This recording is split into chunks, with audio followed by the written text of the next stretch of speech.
At the moment, we're simply not competing in China. Now, what's going on? We have conceded essentially the second largest AI market, the second largest technology market in the world. We said if the United States was not in China, China's AI industry would be set back. Yeah. Absolutely has not happened. As a result, their semiconductor industry has double. You know, the semiconductor industry in the West, around the world, is growing at 20-30% per year. Growing 20-30% per year compounded versus doubling every year compounded doesn't take long to catch up. NVIDIA's Jensen Huang yesterday sounding off on AI competition between the U.S. and China in that fireside chat hosted by the Center for Strategic and International Studies. Our next guest was there in the room and joins us with some takeaways. Here joining us at Post 9 this morning is Gregory Allen, Senior Advisor of the Wadhwani AI Center at CSIS. It's great to have you in. Thanks for joining us. Great to be here. You make the point that this was a very specific audience that Jensen was talking to, yes? When you speak at CSIS, you are speaking to the national security and foreign policy establishment of the United States. John Hamre, our CEO, who conducted the interview, used to be the Deputy Secretary of Defense, and we're very well respected in that community. So when Jensen now says, I don't even know if there'd be uptake for H-200s, is he saying it because the Chinese have moved on, or it's just too exhausting trying to wrangle the China hawks back home?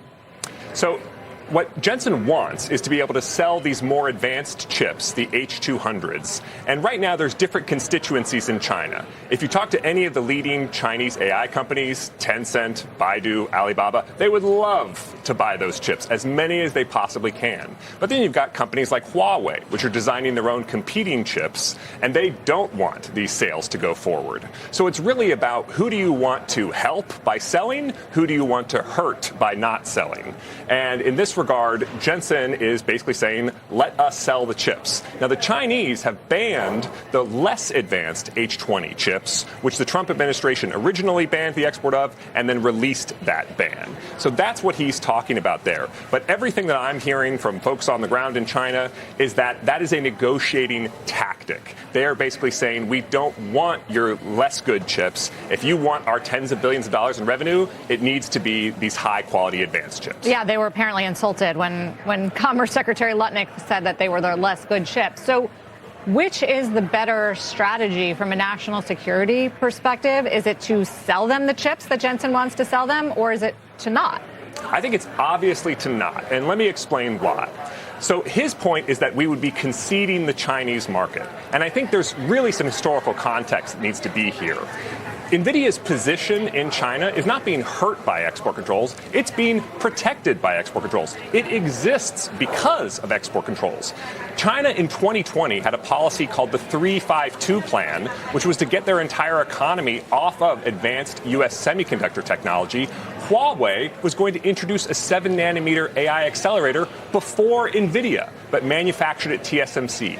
It was export controls during the first Trump administration that restricted Huawei's access to TSMC, the contract manufacturer in Taiwan, and also restricted the sale of advanced semiconductor manufacturing equipment to China. If that hadn't gone forward, Huawei would be a vastly stronger competitor facing NVIDIA right now. But so you don't buy the argument that better off that they should build it on our stack instead of go build it on their own in a more advanced way and one that's more of a black box to us?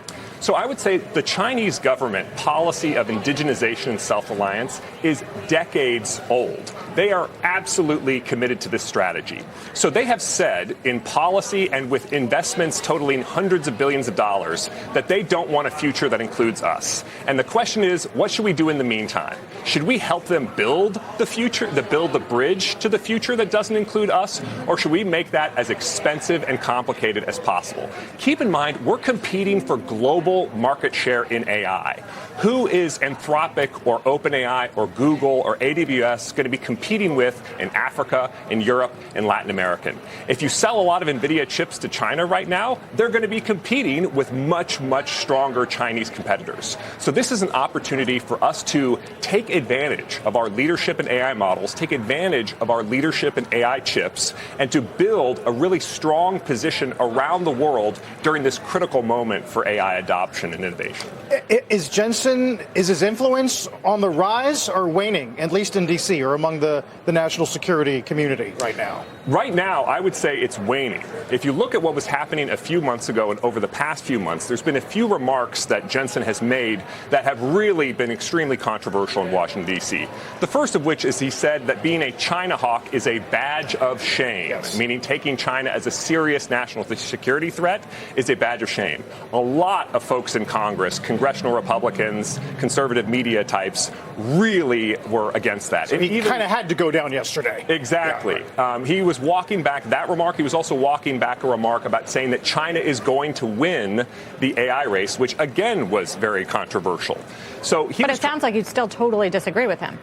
So I would say that China is an incredibly formidable competitor, and U.S. victory is by no means guaranteed. And if we're in a race, I do not want NVIDIA giving Gatorade and Nike shoes to Chinese companies and to the Chinese military, which in a recent review of Chinese military procurement documents, they are still screaming for NVIDIA chips to build their military AI systems on. His comments about China being ahead weren't they largely about energy costs and regulation? Yes, so that's how he explained that comment. Right. He had specifically said to the Financial Times, China will win the AI race. Yes. In this interview, he sort of unpacked that more and said, really where China stands out as an advantage is in energy. But I want to make one thing very clear. These export controls have been in place for several years now. If you look at the largest AI data center clusters, by the end of next year, we're going to have clusters that are using 1 million NVIDIA chips and using gigawatts of electricity.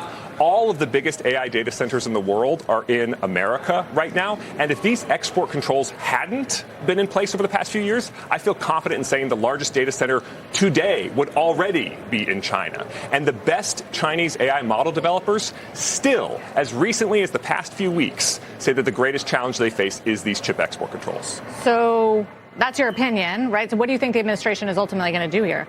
So the administration has basically been more sympathetic to the NVIDIA argument than the Biden administration by a wide margin. You saw that Donald Trump personally overrule the prior decision of his administration by allowing these H20 chip exports.